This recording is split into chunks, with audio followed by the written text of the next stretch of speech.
Judah pleads and threatens by Ginzberg. Joseph dismissed his brethren and carried Benjamin off by main force and locked him up in a chamber. But Judah broke the door open and stood before Joseph with his brethren.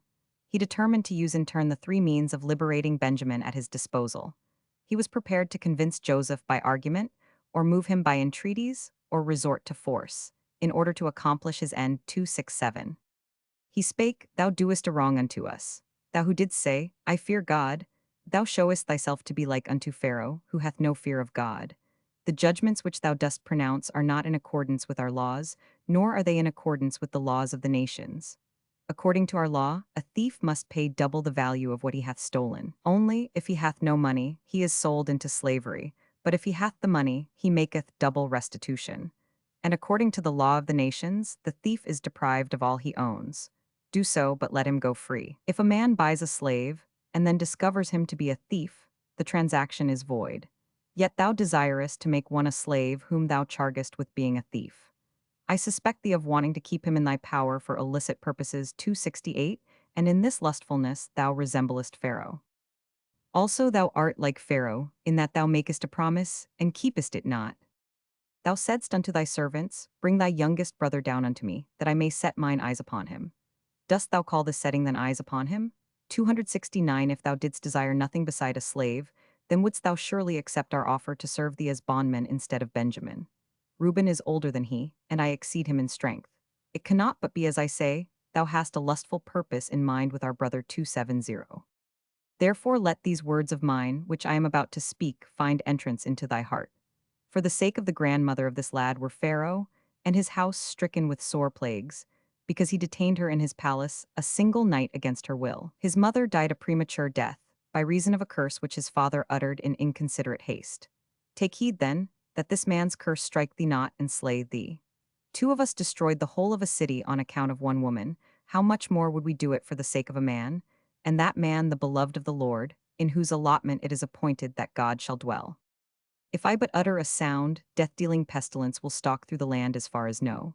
In this land Pharaoh is the first, and thou art the second after him, but in our land my father is the first, and I am the second. If thou wilt not comply with our demand, I will draw my sword, and hew thee down first, and then Pharaoh. When Judah gave utterance to this threat, Joseph made a sign, and Manasseh stamped his foot on the ground so that the whole palace shook. Judah said, Only one belonging to our family can stamp thus. And intimidated by this display of great strength, he moderated his tone and manner. From the very beginning, he continued to speak. Thou didst resort to all sorts of pretexts in order to embarrass us. The inhabitants of many countries came down into Egypt to buy corn, but none of them didst thou ask questions about their family relations. In sooth, we did not come hither to seek thy daughter in marriage, or peradventure thou desirest an alliance with our sister? Nevertheless, we gave thee an answer unto all thy questions. Joseph replied, Verily thou canst talk glibly. Is there another babbler like thee among thy brethren? 271. Why dost thou speak so much, while thy brethren that are older than thou, Reuben, Simon, and Levi, stand by silent? Judah, none of my brethren has so much at stake as I have, if Benjamin returns not to his father. I was a surety to my father for him, saying, If I bring him not unto thee, and set him before thee, then let me bear the blame forever, in this world and in the world to come. 272. The other brethren withheld themselves intentionally from taking part in the dispute between Judah and Joseph, saying, Kings are carrying on a dispute, and it is not seemly for us to interfere between them. 273. Even the angels descended from heaven to earth to be spectators of the combat between Joseph the bull and Judah the lion, and they said, It lies in the natural course of things that the bull should fear the lion, but here the two are engaged in equal, furious combat.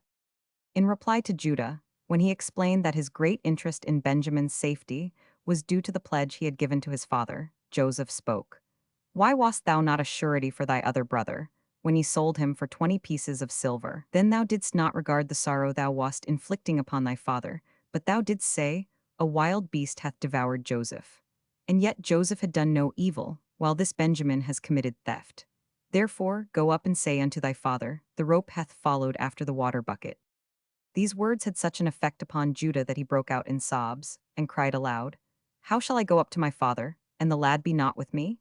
274. His outcry reached to a distance of 400 parasangs, and when Husham the son of Dan heard it in Canaan, He jumped into Egypt with a single leap and joined his voice with Judah's, and the whole land was on the point of collapsing from the great noise they produced. Joseph's valiant men lost their teeth, and the cities of Pithom and Ramses were destroyed, and they remained in ruins until the Israelites built them up again under taskmasters. Also Judah's brethren, who had kept quiet up to that moment, fell into a rage and stamped on the ground with their feet until it looked as though deep furrows had been torn in it by a plowshare. 275. And Judah addressed his brethren, "Be brave, demean yourselves as men, and let each one of you show his heroism, for the circumstances demand that we do our best."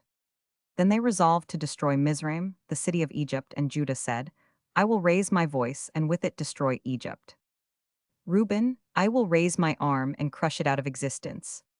Simon, "I will raise my hand and lay waste its palaces." Levi, "I will draw my sword and slay the inhabitants of Egypt."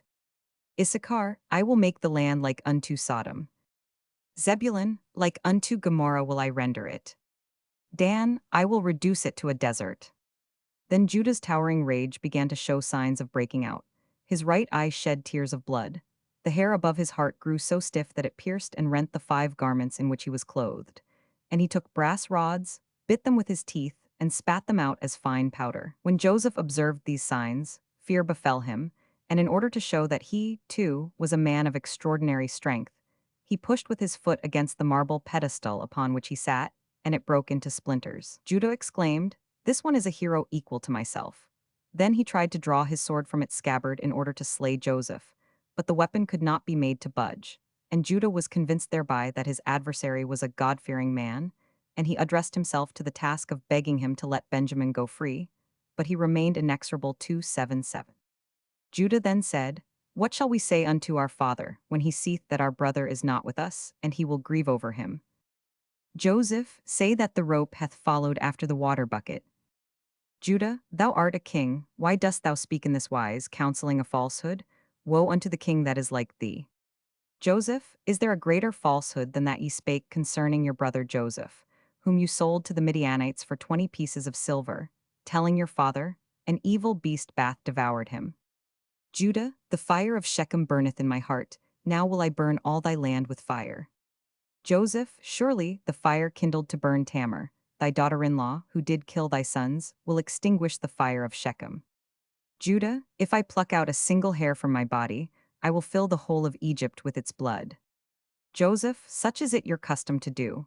Thus ye did unto your brother whom you sold, and then you dipped his coat in blood, brought it to your father, and said, "An evil beast hath devoured him, and here is his blood."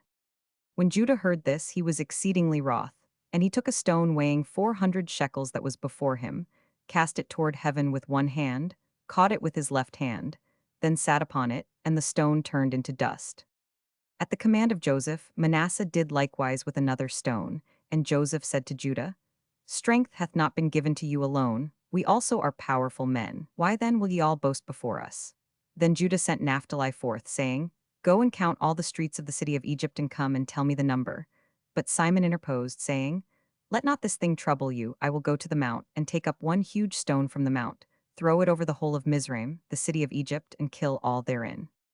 Hearing all these words, which they spake aloud, because they did not know that he understood Hebrew, Joseph bade his son Manasseh make haste and gather together all the inhabitants of Egypt and all the valiant men, and let them come to him on horseback and afoot. Meantime Naphtali had gone quickly to execute Judah's bidding, for he was as swift as the nimble hart, he could run across a field of corn without breaking an ear.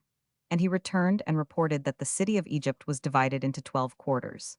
Judah bade his brethren destroy the city, he himself undertook to raise 3 quarters, and he assigned the 9 remaining quarters to the others, 1 quarter to each. In the meantime Manasseh had assembled a great army, 500 mounted men and 10,000 on foot, among them 400 valiant heroes, who could fight without spear or sword, using only their strong, unarmed hands. To inspire his brethren with more terror, Joseph ordered them to make a loud noise with all sorts of instruments, and their appearance and the hubbub they produced did, indeed, cause fear to fall upon some of the brethren of Joseph. Judah, however, called to them, "Why are you terrified, seeing that God grants us his mercy?" He drew his sword and uttered a wild cry, which threw all the people into consternation, and in their disordered flight many fell over each other and perished. and Judah and his brethren followed after the fleeing people as far as the house of Pharaoh. Returning to Joseph, Judah again broke out in loud roars, and the reverberations caused by his cries were so mighty that all the city walls in Egypt and in Goshen fell in ruins.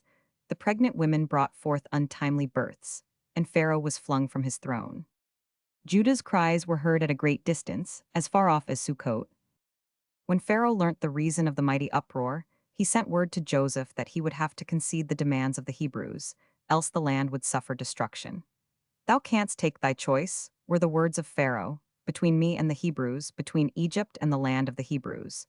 If thou wilt not heed my command, then leave me and go with them into their land."